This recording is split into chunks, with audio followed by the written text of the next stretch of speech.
The thing that keeps me up at night, regardless of the area, is the insider threat. Those are the things we worry about. Those are the things we should worry about. With all due respect, in reverse engineering terrorism, that's how I would do it. I think that a dynamic vetting process is absolutely critical to people that have access to information, space in the physical components of an organization. That is something that's very, very troubling for me. We've had incidents of the past where that's happened. No organization is immune from it.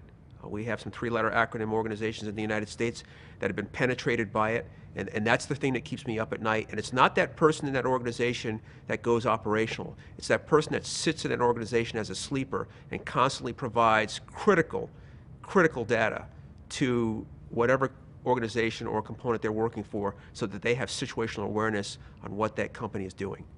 A successful human intelligence attack really does, I believe, put a cyber attack in the shade. It can last for decades, and you've got a whole career path of a well-run agent in place. It's been a sleeper issue. There'll be many who would think that these words are alarmist. I don't, and many Western intelligence and security organisations don't. To the degree that it is being ignored, I think it is because the human psyche does have a blind spot. It's not that repetitively ghastly image of the exploding building, the ranting ideologue, you know, the pandemic. It's not something that captures our imagination in a horrific way. It's something which is a bit conspiratorial. You know, you're talking about this, it's a bit paranoid, don't you think? Why would they do it to us? You know, we're not Foreign Affairs, we're not ASIO or, you know, a member of the intelligence community. You know, it's all a bit paranoid. But all you have to do is logically analyse the history of intelligence, which is long and very impressive. Some of the earliest records in our culture have intelligence operations well documented. Eastern Roman Empire lasted for 1,000 years, arguably, because of its subtle diplomacy, which was intelligence supported. There's a very long and great history of human activity in the field of intelligence. Why can we sustain the view that it can't be happening now? I myself have a diplomatic background, and there is enough evidence, you know, of a few postings to know that the private sector is an intelligence target. We're told that it's increasing. I take it at face value that it is, from the people who are saying it is. We need to.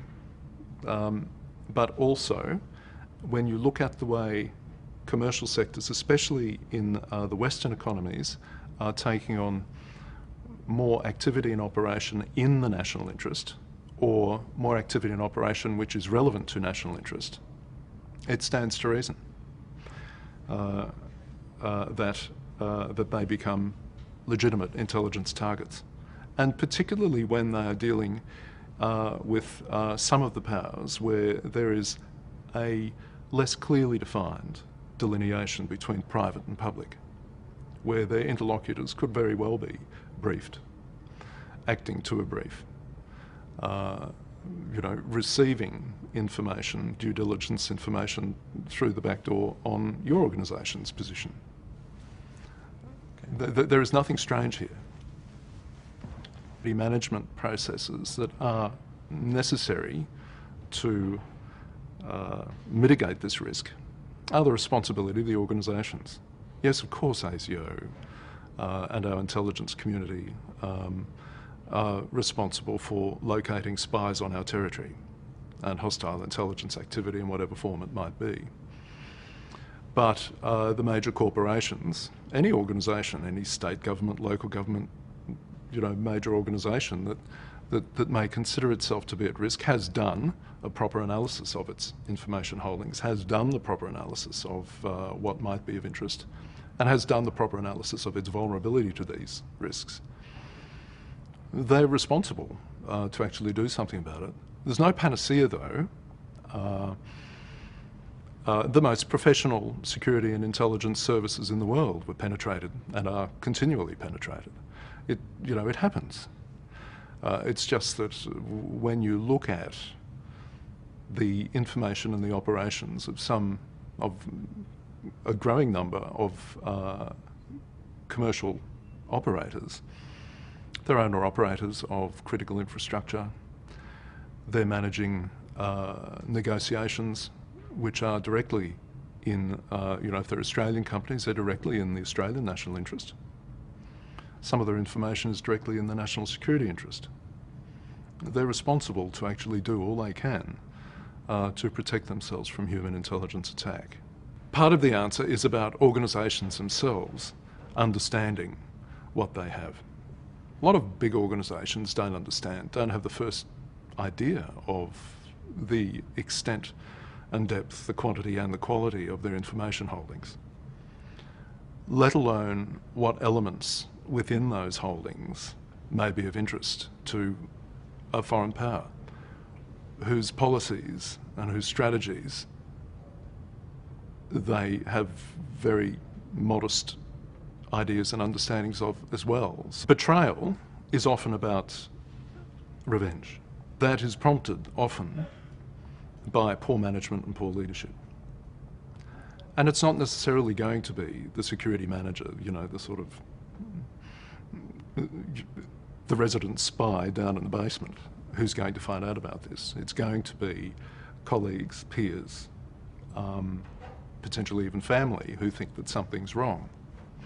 Unexplained events, unexplained wealth, stress, pressure, depression.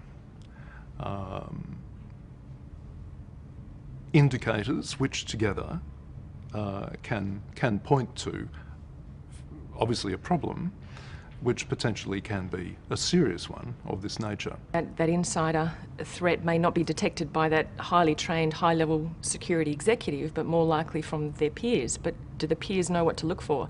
And if they know what to look for, do they know what they should do next or how to report it? One of our clients that we visited this week, we actually did a bit of a test in relation to a swipe card access into various areas of the building, and we were able to get into numerous areas of the building swiping the card. Now, they getting other people to swipe us in, and the culture of that particular organisation is very warm and friendly, and everyone looks after each other, and there's no security risk or threat as far as they're concerned. So you can walk into any office and grab any bit of information that you like, and I find that that's the case in many organisations, that they say, well, security is not really an issue here. We all look after each other, and it sort of just applies to somebody else. The ability of devices to record, to photograph, that technology and that capability is always a threat. How do you minimize that? Again, robust security procedures, but most importantly, focusing on the human element of your organization, not detecting devices or detecting things, but knowing who works for you and what their capacities are and capabilities are. An organisation, government, corporate, private, does not have good security policies and procedures, then that's the starting point.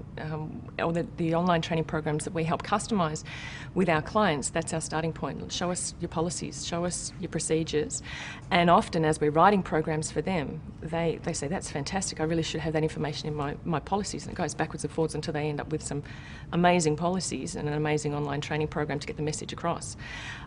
Unfortunately, what we've seen as a training provider is organisations that say, no, we've got the training covered, the policies are on the intranet, people can access them, they know what to do. Like, do they? Do they really know what to do?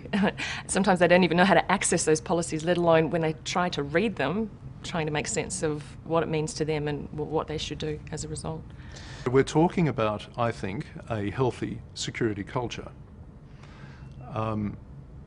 A lot of us have backgrounds in the public sector, in security or delicate areas of government, where this is just second nature. You simply accept that every few years you're going to be revalidated, your security clearance will be revalidated, that you don't in fact have the right to transact certain forms of business, and you simply accept that. Now, perhaps there needs to be a culture shift in private sectors around the world to enable that additional level of transparency, especially in strategically important and critical roles, boards, maybe senior executives, important negotiators of deals, where national interest is clearly at stake and where what is going on is clearly intersecting with the national interests of other foreign powers that may not be so friendly to us.